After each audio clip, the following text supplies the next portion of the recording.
Let's have our cup of joe. Over 200 years ago, Samuel Hahnemann, a German physician, introduced the idea of homeopathy.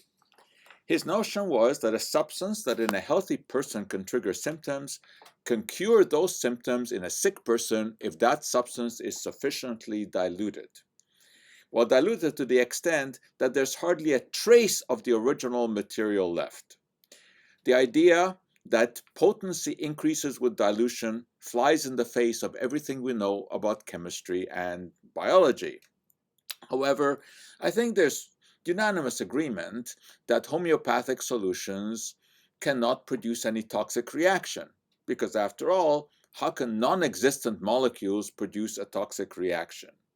How is it then that now we get a case report from Germany about a gentleman showing up in an emergency room with a toxic reaction to a homeopathic remedy?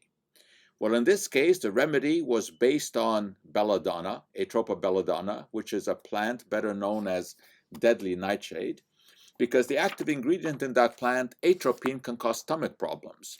So by the tenets of homeopathy, a diluted version of atropine should alleviate stomach problems.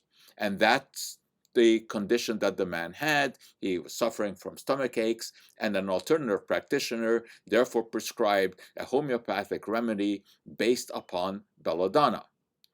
Well, soon after taking this remedy, he had to be rushed to the emergency room because he was dizzy, unable to walk. He couldn't focus his eyes.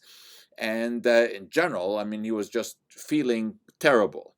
So what was going on here?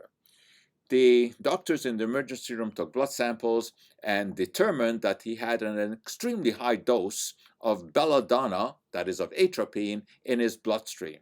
How did this happen? Because it turns out that the alternative practitioner had not prepared the solution properly. He did not dilute it sufficiently. So the gentleman ended up overdosing on belladonna. This is a rare situation, very rare. I mean, homeopathic remedies have a long history of safe use because, after all, non-existent molecules do not produce toxic reactions. But it does introduce the notion that doctors have to ask patients about whether or not they are taking some form of homeopathic remedy when there are some unexplained symptoms.